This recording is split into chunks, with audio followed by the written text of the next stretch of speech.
Am I the idiot for going to my sister university? Me and my sister used to be close, but when I was 5 and she was 7, I got sick up until I was 15. Because I was sick, my parents often stopped her from doing normal things on my account. At first, I was okay with her doing kid stuff. But at one point I got bitter and kind of guilt-tripped my parents and her to let her stay with me. But I did that up until I was 12. After I noticed that it was leading to a strain in our relationship and her hating me, I tried to get back on her good side because she was no longer enthusiastic to stay with me like before. When we would play games and she would sing and do things with me, I tried to convince my parents to let her do stuff because she would come back from school then spend 5-7 hours with me then go home and that cycle would repeat itself.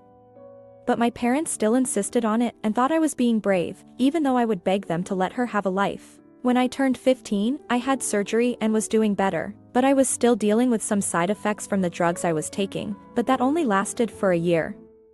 My parents had finally let her do things that she wanted to do. This was like midway through her junior year. But the damage was already done. She had stopped communicating with me and my parents. Like when we'd sit down to dinner and she'd only say one word to my parents and then lock the door to her room. And she did not have any friends, she told my aunt, and my aunt told my parents, because she was worried about her mental health. My parents tried to do family therapy before she left for college, but she still didn't communicate. She can literally spend a whole month without saying a word to anyone. When she went to college, she cut off our parents and me. She changed her number and everything. Last year, after doing some research, I found her on Instagram. She seemed much happier there, found out her university, and applied there. I wanted to rekindle our relationship now that she seemed to be in a better mental space. Last semester, I contacted her through her university email and told her we could meet for coffee. She ignored all of my emails. This year, I decided to be more direct, so I went to her student organization and told her hi. She ignored me, but her friends asked who I was, and I told them I was her sister, and they seemed surprised because she didn't mention me.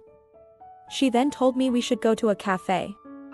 And she chewed me out for picking this university. She referred to it as her safe place. I am now feeling like I may have gone about this the wrong way, but at the same time, I just wanted us to be close again. Comment 1. Really depends on the campus police.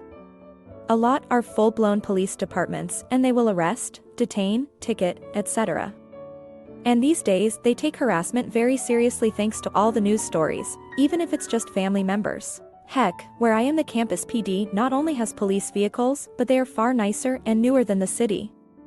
Their jurisdiction stretches about 2 miles around campus. I often see them near where I am and I live in a house way off campus. I'm an older student who worked first and in grad school. Comment 2. You have to go to the courts when this happens as opposed to the police and file a restraining order.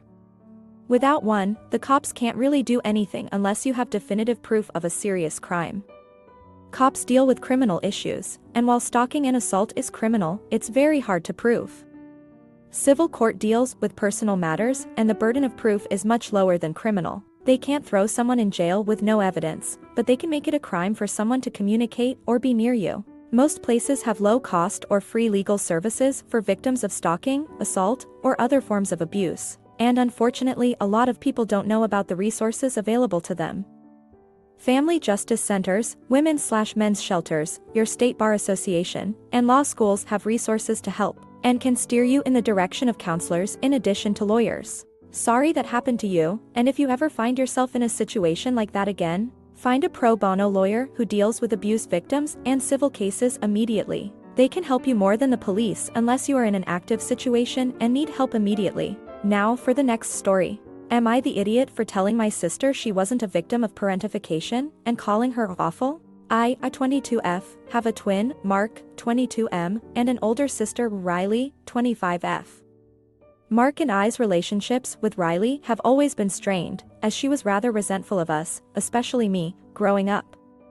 My mother says that this is because when Mark and I were born, people would always express more interest in us than Riley, since we were twin babies. She hasn't explained why Riley seemingly never got over this, but I digress. Recently, all 3 of us were visiting my parents over the holidays. While there, my mom commented on how proud she was of all of us. Mark and I thanked her, but Riley countered this by saying, I should be the proud one.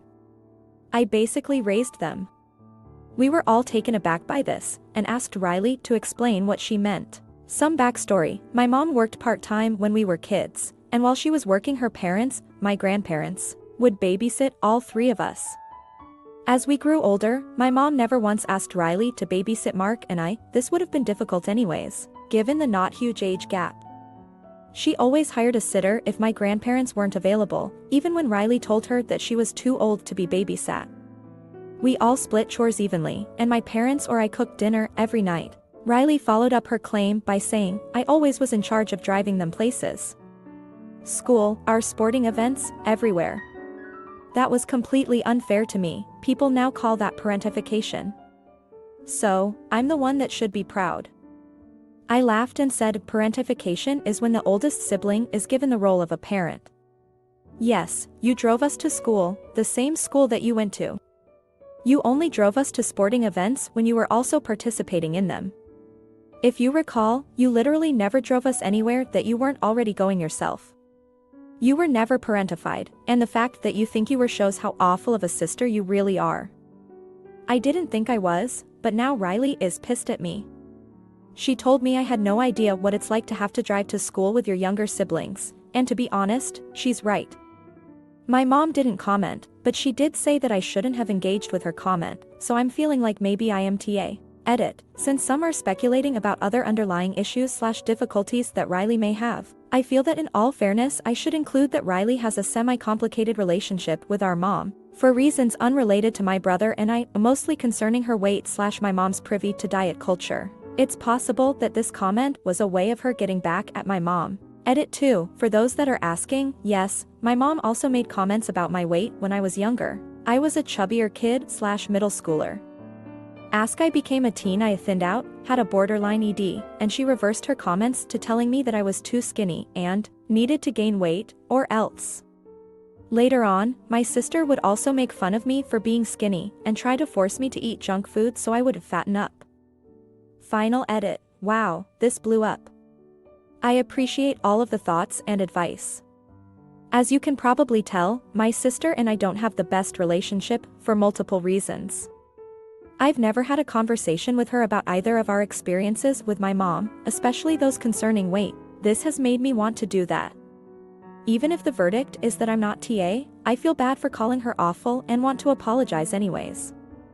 Thanks everyone. Comment 1. Yeah. Seriously.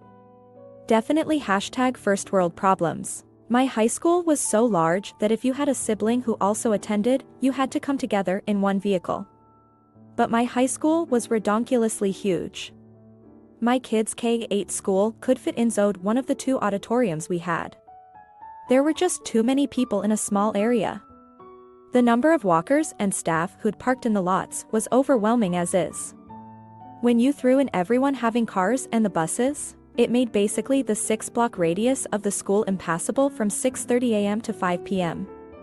Which sucked not only for staff and students but also for commuters, too. The school was on a main road that ran through town. Outside of school hours, passing by the school was the quickest route to the main part of the city.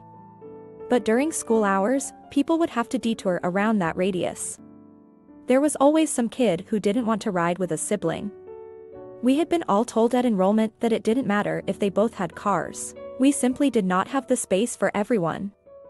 We had a set of twins who made a huge stink about it, and they eventually started issuing parking tags for students so they could catch these two because the older of the two was dead set about not having the younger twin cramp their style. The younger one was just unpleasant to be around. They didn't even try to hide it. They'd just roll in at different times and walk straight by the staff that coordinated mornings and dismissals. Staff talked to the twins' parents. Parents basically just shrugged and said they'd gaff. There was a long back and forth, so finally, the school broke down and issued parking permits. Comment 2. I was the victim of extreme parentification. Both my parents were Catholic and had 11 children, not including myself. My parents were both alcoholics, and thus most of the running of household was forced on me. I made dinner most nights, cleaned the house, constantly had a child with me. As soon as one baby was old enough to move away from breastfeeding, they went to me for the majority of their care. Bottle feeding, graduating to solid feeding, potty training, teaching them to walk.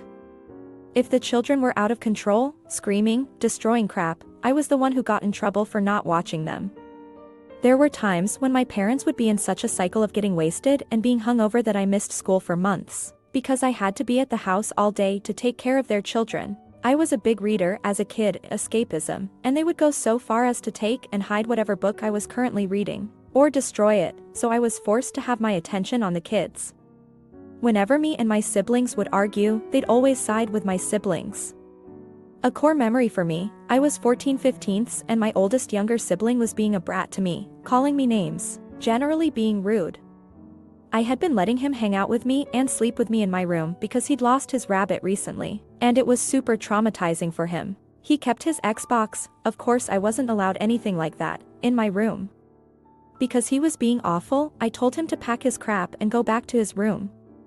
He tattled to my mom, who screamed at me and was basically like, he gets to stay in there if he wants, and if you do anything about it, you're going to get your ass hooped and all your shit taken away. The only things I didn't do were things I physically couldn't, i.e. driving. They never taught me how to drive because that would give me a level of freedom they didn't want me to have. I still don't know how to drive because I can't afford to drop $500 on a course, let alone buy a car. They actively kept me from learning life skills to set me back in life. That is parentification. Not what OP's sister was asked to do.